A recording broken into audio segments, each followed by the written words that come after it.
Hello, welcome back to my YouTube channel. ഇന്ന് ഞാൻ hair കെയറും എൻ്റെ സ്കിൻ കെയറും ചെയ്യുന്നൊരു വീഡിയോ ആണ് ഇടാൻ പോണത്.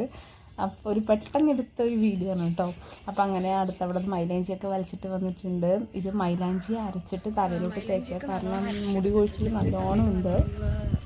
വെളിച്ചെണ്ണ തേച്ചിട്ട് എന്നിട്ട് മൈലാഞ്ചി തലയിലോട്ട് തേക്കാം. മൈലാഞ്ചി തേക്കുന്നതിന് മുന്നേ തലയിൽ നല്ലോണം വെളിച്ചെണ്ണ തേക്കാം. എന്തെങ്കിലും ചെയ്യുന്നതിന് മുന്നേ വെളിച്ചെണ്ണ തേക്കണം എന്നാണല്ലോ.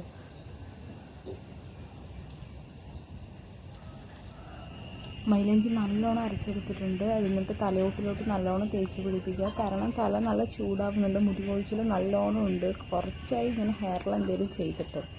അപ്പോൾ മൈലാഞ്ചിയാണെന്നുണ്ടെന്ന് വെച്ചാൽ ഒരു ബെസ്റ്റ് ഓപ്ഷനാണ്.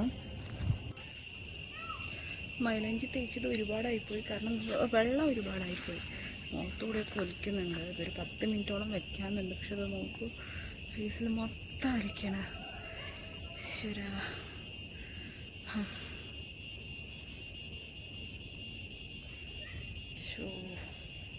കണ്ടോ, മൊത്തം തേച്ച് കൈ മൊത്തം ചേർന്നിരിക്കുകയാണ്. മൈലാഞ്ചി തേച്ചിട്ടൊരു 10 മിനിറ്റോളം ഇരിക്കണം എന്നാണ് വിചാരിച്ചിട്ടുണ്ടായിരുന്നത്. പക്ഷേ 20 മിനിറ്റോളം. പിന്നെ അതിൻ്റെ ഇടയിൽ കുറച്ച് സ്കിൻ കെയർ ഉണ്ടല്ലോ. അതിന് ഞാൻ ചെറിയൊരു ബൗളിൽ വന്നിട്ട് തൈര്, കാപ്പിപ്പൊടി, പിന്നെ നാരങ്ങ നീര്, ഇത് മൂന്നും കൂടി നല്ലോണം മിക്സ് ചെയ്തിട്ട് ഫേസിലൊന്ന് അപ്ലൈ ചെയ്യണം. ഇത് ഞാനൊരു ഇൻസ്റ്റാ റീൽ കണ്ടിട്ട് ചെയ്യണം ഈ ഒരു സ്കിൻ കെയർ. ഇത് 7 ഡേയ്സ് കണ്ടിന്യൂസ് ആയി ചെയ്തിട്ടുണ്ട്. വെച്ചാൽ സ്കിന്നിന് നല്ല വ്യത്യാസം ഉണ്ടെന്നാണ് പറയുന്നത്. പക്ഷേ ഞാനിത് കണ്ടിന്യൂസ് ആയി ചെയ്യണില്ല, ഇന്ന് മാത്രം ഒന്ന് ട്രൈ ചെയ്തേ ഉള്ളൂ. ഇതാണെന്നുണ്ടെങ്കിൽ ഫേസിൽ നിൽക്കണില്ല, കാരണം അത് മൊത്തം വെള്ളം പോലെ ആയിട്ട്, നാരങ്ങ നീരും പിന്നെ തൈരും ആയതുകൊണ്ട് വെള്ളം പോലെ ആയിട്ടൊന്നും നേരെ നിൽക്കണുണ്ടായിരുന്നില്ല. ഒലിച്ച് ഡ്രസ്സിൽ മൊത്തം ആയിട്ടുണ്ടായിരുന്നു. അങ്ങനെ ഞാൻ എങ്ങനെയൊക്കെയോ തട്ടിക്കൂട്ടി അത് മുഖത്തിലോട്ട് അപ്ലൈ ചെയ്തിട്ടുണ്ട്. ഇനി ഒരു 10 മിനിറ്റ് ഇതും കൂടെ വെച്ചിട്ട് ഇരിക്കുക. അതിൻ്റെ ഇടയിൽ എനിക്ക് കുറച്ച് വർക്ക് ഉണ്ടായിരുന്നു, അതൊക്കെ ഞാൻ പോയി ചെയ്തിട്ട് വന്നു.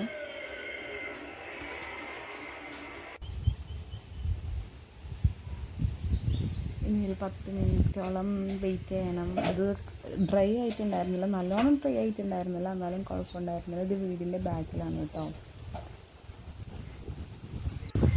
അങ്ങനത്തെ 10 മിനിറ്റ് കഴിഞ്ഞ് ഞാൻ കുളിച്ചിട്ട് വരാം. അങ്ങനെ പെട്ടെന്ന് ഞാൻ കുളിച്ചിട്ട് വന്നു. ഇനിയിപ്പോൾ എന്താ, ഇത് വലിയ മാറ്റമില്ല, എന്നാലും കുഴപ്പമില്ലാത്തൊരു രീതി തന്നെ. ഇനിയിപ്പോൾ എന്നും തുടങ്ങുന്ന ഒരു സ്കിൻ കെയറാണ്. മോയ്സ്ചറൈസർ,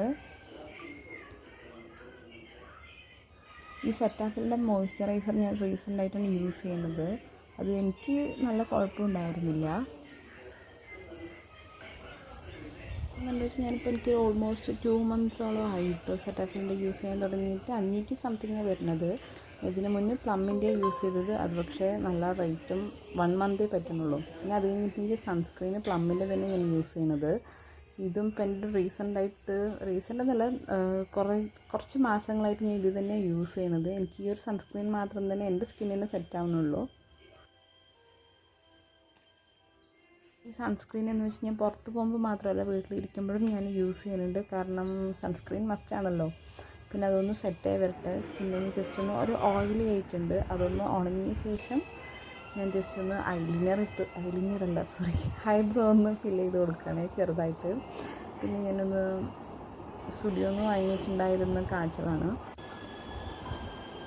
പിന്നെ ഒന്നൊരു ചെറുതായിട്ടൊന്ന് പൊട്ട് വെച്ച് കൊടുക്കുന്നുണ്ട്. പിന്നെ അടുത്തത് ഞാനൊരു ലിപ് ബാം ഇടുകയാണ്.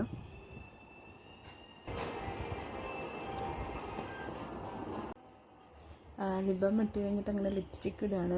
ലിപ് ബാം ഇട്ടിട്ട് ലിപ്സ്റ്റിക്ക് ഇട്ടിട്ട് വെച്ചാൽ അധികം എന്താ പറയുക, ചുണ്ട് വന്നിട്ട് ഡാർക്കാവില്ല എന്ന് കണ്ടിട്ടുണ്ട്. ഇത് ഞാൻ ഈ ഒരു ഷെയ്ഡ് വന്നിട്ട് മാൾസിൻ്റെ ലിപ്സ്റ്റിക്കാണ് ഞാൻ യൂസ് ചെയ്യുന്നത്. ഇത് ഖൂബ്സൂരത് കുച്ചിപ്പുടി മാൾസിൻ്റെ ആ ഒരു ലിപ്സ്റ്റിക്കാണ്. എനിക്ക് ഈ ഷെയ്ഡ് നല്ല ഇഷ്ടമായി. എനിക്ക് എല്ലാ ഷെയ്ഡിനേക്കാളും ഈ ഒരു ഷെയ്ഡ് നല്ലോണം ചേരുന്നുണ്ട്. ലിപ് ബാം ഇട്ടതുകൊണ്ട് നല്ല ഡാർക്കായിട്ട് അറിയില്ല. അങ്ങനെ ഇന്നത്തെ ഒരു ചെറിയൊരു വീഡിയോ ഇവിടെ വെച്ച് തീരുകയാണ്. ഇനി അടുത്തൊരു വീഡിയോ കാണുന്നത് വരെ എല്ലാവർക്കും നന്ദി, നമസ്കാരം.